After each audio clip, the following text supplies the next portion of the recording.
I was married to a man who became extremely successful.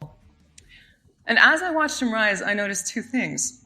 He worked very hard, much harder than your average bear.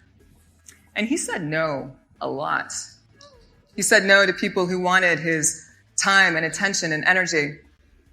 He said no in a way that protected his resources so that he could channel them toward his own goals. And I realized that behind every no is a deeper yes to whatever it is that you do want.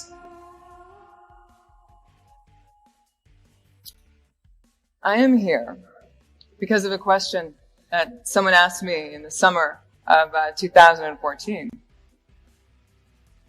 the question went something like this. Justine, as someone who was married to the entrepreneur Elon Musk, Tesla, SpaceX, PayPal, you have presumably interacted with some of the greatest names in the business world. So as an observer, what are some of the big things that you've noticed, that sets them apart from us mere mortals? Because I'm a writer. I like to watch and take notes.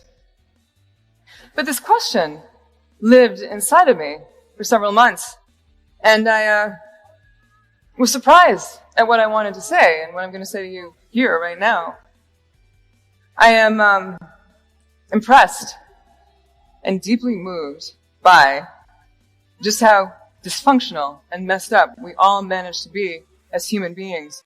So even the most golden among us, they have stellar careers. But if you look at the other areas of their lives, you'll see where their demons manifest themselves. Their forms of self-sabotage, their wounds.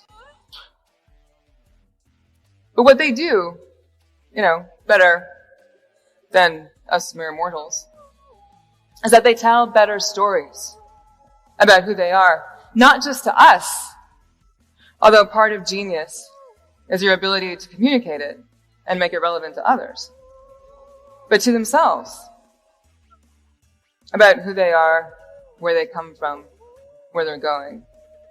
Because we are made up of stories. And the best stories don't tell us how awesome we already are. They tell us who we can be. They inspire and empower us. And they call us out to our higher, better selves. They're also obsessed with what they do. They don't really buy into this whole idea of something we call life-work balance. And maybe they're onto something. One visionary told me that when he was a kid, he became so aware of how differently he thought from other kids that he was afraid he was insane. And he was afraid that people would find out about him and they would come for him and they would take him away and lock him up in an asylum because he had read about these places in books. And who knows, maybe if he'd been born into very different circumstances, that's exactly what would have happened. In my 30s, I was in a car accident. I managed to total an obscenely expensive automobile going maybe 8 miles an hour. I made a right turn at the wrong time, and I got hit by a car that knocked my car into another car. The real culprit was my exhaustion. I was meeting a friend when I should not have been driving at all. I should have said no. But there's something else. After that sickening crunch of impact, after that moment when I realized that, damn, I had just been in an accident, my first thought was not, thank God I'm alive. And it wasn't, thank God nobody's hurt. It was, my husband is going to kill me because I wrecked the car. And sitting on the curb, trembling, drinking bottled water that a police officer gave me, I realized this was more than an accident. This was my wake-up call. How had I gotten to this point where I was more concerned about my husband's disapproval than the fact that I could have killed myself or somebody else?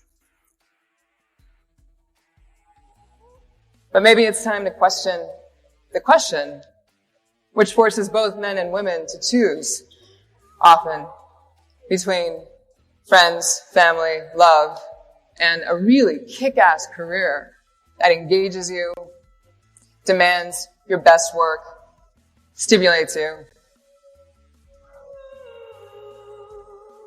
But there's another story rising to counter this, and it's called finding your passion. Oh, sorry. How do you find your passion? We don't seem very good at knowing how to do this. And Einstein said, a problem cannot be solved from the same level of consciousness that created it. So maybe we should go back and take a look at passion, the original meaning of passion, which means to suffer. Religious scholars used the term in the 12th century, and they were talking about the suffering of Christ. And when Western Europe puts on, reenacts Christ's final days, we call them passion plays. Because it's a very particular kind of suffering. It's willful, it's voluntary. It's done for reasons that make other people think you are absolutely out of your mind. But we confuse finding your passion with finding your bliss. Something that Joseph Campbell, the great mythologist, is very well known for saying. It's a great soundbite, follow your bliss. Awesome, sign me up. But it was part of a larger point he was making, that if you connect these moments of authentic happiness, they will lead you to something bigger than what makes you happy, which is what you are willing to suffer for. And we throw around the term so casually. I have a passion for lasagna. And you're like, really? You're willing to suffer for lasagna? In my head, I can hear people saying, yes, Justine, I'm willing to suffer for lasagna.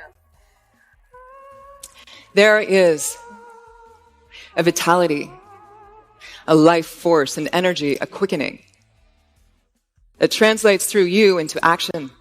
And because there is only one of you in all of time, it is unique. If you block it, it will not exist in any other medium and it will be lost. The world will not have it. It is not your business to determine if it is good or if it is valuable or how it compares to any other expression. It is your business to keep it yours clearly and directly and to keep the channel open. You do not even have to believe in yourself and your work. You just have to stay open and aware to the urges that motivate you and keep the channel open. And part of the work of keeping the channel open is to show up day after day after day at a room of your own or a corner of your own where you can pursue your obsessions. That there are people who learn how to carry the sins of a village, who learn how to interrogate that darkness instead of being crushed by it. And they are the ones who become the truth tellers, and the provocateurs, the artists and the visionaries of the culture. And they use their art and their magic and their tech and their intellect to not only show us who we are in a way that we can understand and accept, but also who we can be. They create new tribes and new worlds that call their people home.